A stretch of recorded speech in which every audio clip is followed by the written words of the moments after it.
Salam sejahtera bagi kita semua, ya Ahum. Yang saya hormati, Bapak Tommy Hidayat SPMSC, selaku dosen pembimbing mata kuliah Dasar-Dasar Penyuluhan. Perkenalkan, saya Tribut Nika Banua, mahasiswi Universitas Terbuka, Fakultas Sains dan Teknologi, Program Studi Agribisnis IPB Medan. Pada kesempatan kali ini, saya akan memaparkan mengenai tugas ketiga dari mata kuliah Dasar-Dasar Penyuluhan mengenai adopsi dan difusi inovasi, upaya penyuluh dalam mempercepat proses difusi inovasi, penyuluhan partisipatif, serta perbedaan pendekatan laku dan partisipatif. Yang pertama mengenai adopsi dan difusi inovasi. Dalam penyuluhan pertanian, adopsi adalah proses perubahan perilaku seseorang setelah menerima inovasi. Proses ini terjadi melalui 5 tahap, yaitu kesadaran, minat, penilaian, percobaan, dan penerapan. Contohnya, seorang petani yang sebelumnya menggunakan varietas lokal kini beralih dengan menggunakan varietas padi unggul setelah melihat bukti nyata bahwa varietas tersebut menghasilkan panen yang lebih produktif.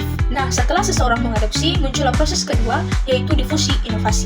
Difusi adalah penyebaran perilaku adopsi dari satu orang ke orang lain dalam suatu komunitas. Difusi dipengaruhi oleh 4 unsur, yaitu inovasinya, saluran komunikasi, waktu, dan sistem sosial. Misalnya, teknik tanam kejar legowo yang hanya dicoba oleh beberapa petani, kini menyebar ke seluruh desa setelah adanya demonstrasi lapangan dan pelatihan dari penyuluh.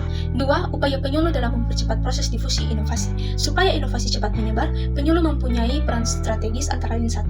Mendiagnosis kebutuhan masyarakat. Kedua, membangkitkan kesadaran. Ketiga, membangun hubungan yang erat dan menunjukkan komitmen. Keempat, mendampingi saat percobaan. Dan kelima, mendorong kemandirian. Semakin dekat penyuluh dengan masyarakat, maka semakin cepat inovasi diterima. 3. Penyuluhan partisipatif.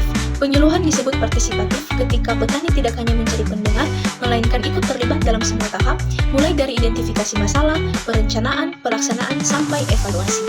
Karakteristiknya adalah berbasis kebutuhan lokal, menghargai pengalaman petani, menggunakan diskusi dan praktik lapangan, dan bertujuan memberdayakan. Dalam penyuluhan partisipatif, penyuluh bukan menjadi instruktur yang memberi perintah, melainkan sebagai fasilitator dan mitra belajar. 4. Perbandingan pendekatan laku dan partisipatif. Pendekatan laku atau training and visit bersifat top-down. Teknologi disampaikan dari pusat ke penyuluh, lalu ke petani, melalui kunjungan yang terjadwal. Dalam pendekatan ini, penyuluh berperan sebagai instruktur yang menyampaikan materi secara terstruktur. Sebaliknya, pendekatan partisipatif bersifat bottom-up. Keputusan dibuat bersama antara penyuluh dan petani, metode pembelajarannya lebih dialogis, dan fokus utamanya adalah pemberdayaan.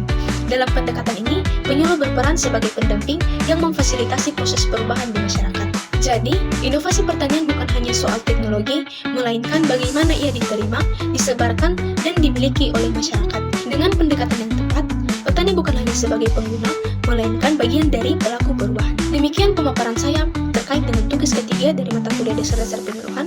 Atas perhatiannya saya ucapkan terima kasih. Ya Ahum.